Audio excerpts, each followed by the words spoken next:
So it's almost 3 AM।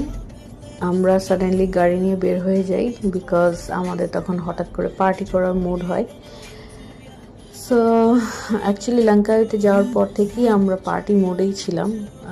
Suddenly আমি বলি যে চলো পাবে যাই, বিকজ মালয়েশিয়া লঙ্কাওয়েতে আসবো পাবে যাব না, এটা তো আসলে হয় না। সো আমরা আমাদের হোটেলের পাশেই একটা পাব ছিল, সেখানে চলে যাই। এটার অ্যাটমসফিয়ারটা খুবই ডিফারেন্ট ছিল, বিকজ অনেক দেশের অনেক কান্ট্রির সবাই পাবে আসছিল, বিভিন্ন কালচার, বিভিন্ন কান্ট্রির মানুষ, এক একজন এক এক রকম।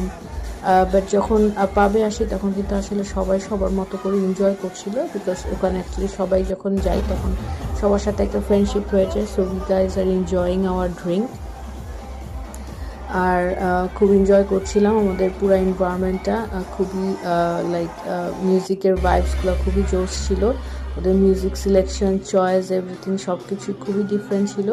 আর সবাই কিন্তু আসলে অনেক ফ্রেন্ডলি। যখন আমরা বাইরে কোনো কান্ট্রিতে যাই, যখন ডিস্কোতে যাই, ক্লাবে যাই, পাবে যাই, তখন আসলে ওখানে গিয়ে দেখা যায় যে সবাই সবার সাথে এতটা ক্লোজ হয়ে যায়, মনে হয় যে অনেক বছর থেকে চিনি, সবাই খুবই ফ্রেন্ডলি। সো আমরা আমাদের মতো এনজয় করছিলাম। So I took a drink. এই ড্রিঙ্কটা অ্যাকচুয়ালি অনেক মজা ছিল।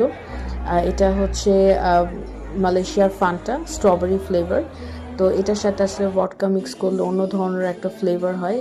আমার কাছে ওদের ড্রিঙ্কসটা খুব ভালো লাগে।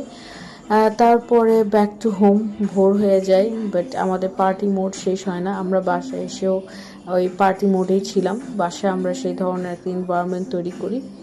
অ্যান্ড এই তো আজকের দিনটা অনেক এনজয় করলাম। So good night, bye bye.